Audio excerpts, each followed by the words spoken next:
Every time I return home from a location, I tend to long for it again after a few days. Just 2 weeks after I came back photographing the Black-hooded Oriel, I couldn't resist going back. This revisit, I was in search of the town crier of every Indian garden as penned well by Mr. Rudyard Kipling. They are none but the Barbets of Westbengal. The location was about an hour from my home, so I set out early, before sunrise. Within minutes of reaching the location, I had my first sighting of the cotton pygmy gooses, and they were not that close to me. They were feeding and preening, and the distance between me and them was making it an issue to make a decent photo. I decided to not try to get their swimming photos but wait for a flying shot. After about 15 to 20 minutes of waiting, I got a brief window of 5 seconds, and I got my shot.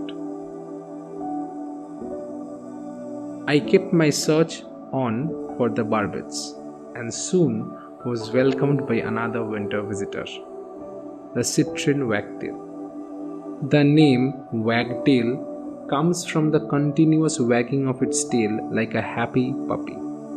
Soon it jumped onto a perch, positioning itself onto my eye level.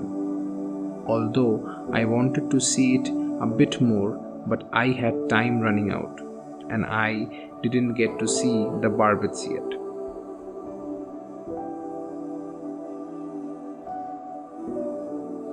After this wet patch of land, there was a forested area which was my destination.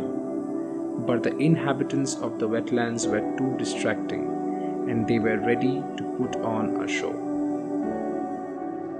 I decided to visit again for the waterbirds and look for my barbets for now. By the time I reached the spot, the sun was up, and I could realize I was a bit late. Thus, the chances of spotting them was less.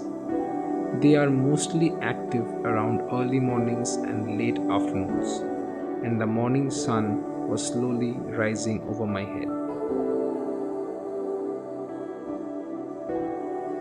I reached my destination and immediately heard the calls of a coppersmith barbet.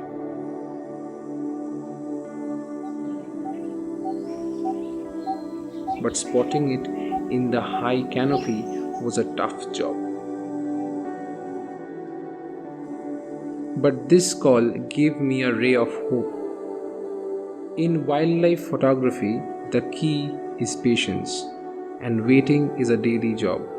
My motionless waits started paying off very soon, as many birds started coming close to me, which reassured me I am not going home empty-handed. And just when I was about to lose hope and change my position, the little one landed on a perch, right in front of me.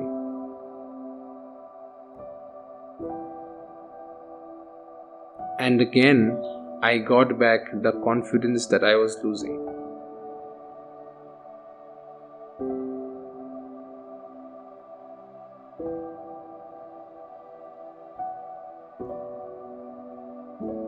One down, two more to go.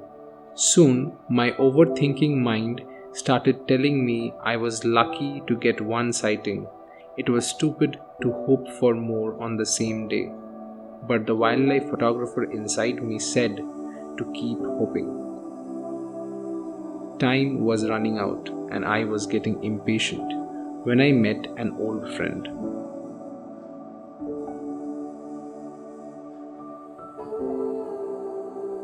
The Black-hooded Oriel came by to say hi. In the brief meeting, I asked him to let his green friends know I was waiting. And sure enough, he kept his promise. I have met this beauty before, but there were no photographical situations. But luck was on my favor today.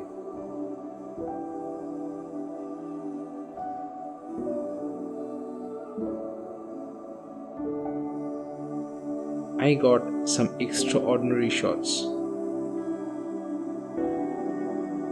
If it was a normal day, I would be happy to pack up, but I had to wait for my last one on the list. As the sun kept getting overhead, the chances got slimmer, and I got more and more impatient. I waited and waited as the sun rose and time became my opponent. The activity started reducing, lesser and lesser birds started appearing, and I finally thought it's time to head back. But right then I heard a distinct call, and something came and sat behind the branches. There it was, my final subject. But it was tough to get a decent photo through the branches. But to my utter surprise, it came and sat on the perch I wanted it to. Without wasting time, I pressed the shutter button, and finally my list was complete. The Lineated Barbet stayed for some time and headed its way back. Happy with the results, I packed up and started to head back. As I walked back towards my ride, I realized that hope is the biggest strength giver, and we must not lose hope ever, no matter what. If you liked the video, a like and a sub would be appreciated.